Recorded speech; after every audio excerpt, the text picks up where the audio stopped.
possam realizar suas tarefas principais. Nomear servidores, fazer licitações, celebrar contratos, adquirir e administrar bens são atividades tipicamente administrativas, necessárias ao funcionamento do Estado como um todo, em quaisquer dos seus poderes. Acho que já entendemos mais ou menos o que é a função administrativa.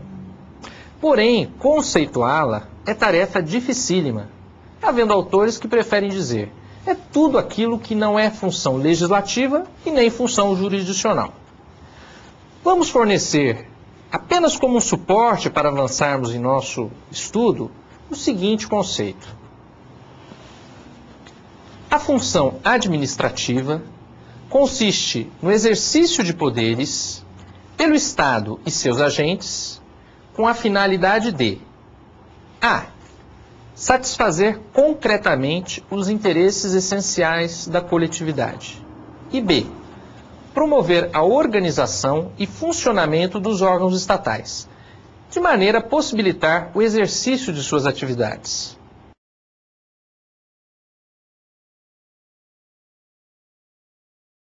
Conhecendo o que é a função administrativa e o que ela representa no quadro das atividades estatais, fica mais fácil compreender qual o objeto do direito administrativo. Forneceremos dois conceitos, de maneira a tornar bem claro o que vem a ser o direito administrativo. Primeiro conceito. O direito administrativo é o conjunto de normas e princípios que regulam o exercício da função administrativa pelos agentes estatais. Ou, em outras palavras, segundo conceito, o direito administrativo é o conjunto de normas e princípios que disciplina a. As atividades estatais destinadas a satisfazer concretamente os interesses essenciais da coletividade e b. A organização e o funcionamento dos órgãos estatais, para que eles possam desempenhar as suas tarefas. Para entender melhor o que é esse objeto, talvez seja melhor falarmos um pouco das várias atividades que se encontram abrangidas nesse conceito.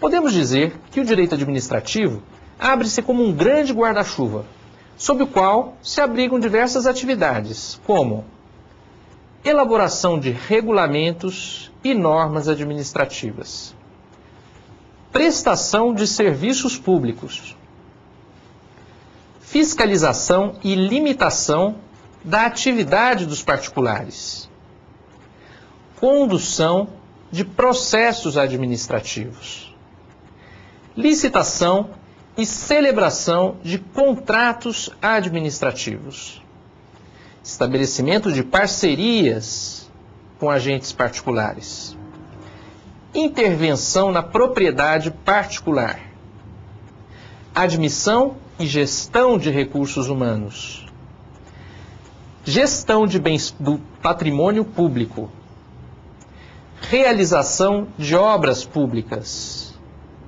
controle da própria administração, responsabilidade por danos cometidos pela administração.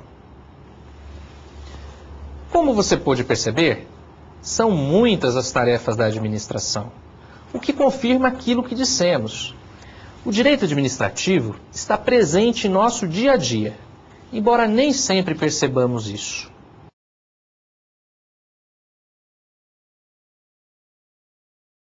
Ao estudar o direito administrativo, temos de ter em vista uma ideia.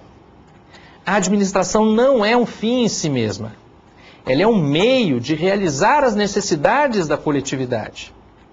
Assim, o poder que ela tem somente se justifica se ele for usado para satisfazer o chamado interesse público. É claro que não foi sempre assim. Na época do absolutismo, o poder do rei não necessitava de justificativas.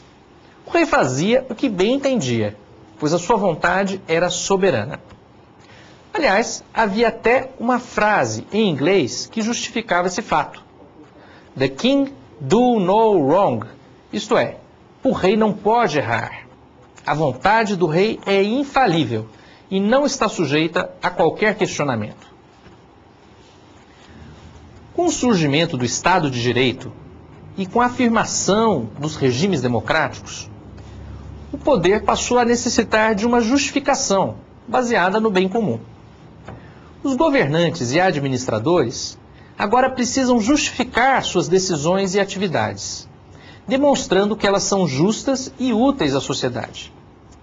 A ideia de poder está agora ligada à ideia de dever, surgindo até a expressão poder-dever. Há autores, como Celso Antônio Bandeira de Mello, que preferem até inverter a expressão, falando em dever-poder, enfatizando assim a importância maior do dever de atender ao interesse público. É uma mudança e tanto, ocorrida no espaço de apenas cerca de 200 anos, um tempo muito curto em termos de história humana.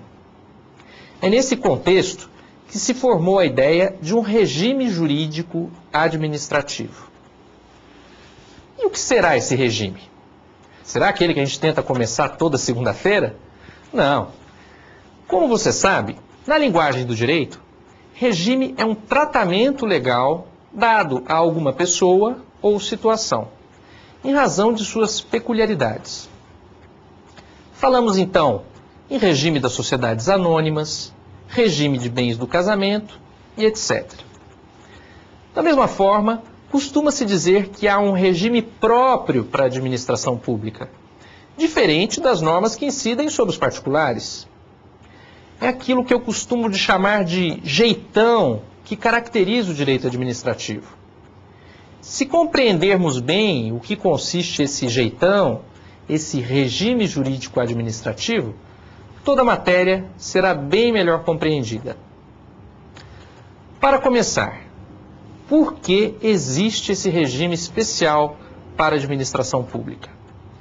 Justamente para que ela consiga realizar suas tarefas de forma a mais correta e a mais eficiente possível. Ou seja, para que ela consiga atingir sua finalidade essencial, satisfazer o interesse público. Falando mais um pouquinho do chamado interesse público, nós sabemos que é difícil entender esse conceito, que é muito amplo e sempre sujeito a discussões. Mas ele é muito útil didaticamente, pois nos permite compreender, teoricamente, como se estrutura esse chamado regime jurídico administrativo.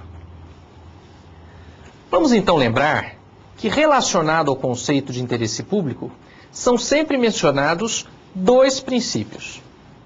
Primeiro, princípio da indisponibilidade do interesse público. E, segundo, princípio da supremacia do interesse público.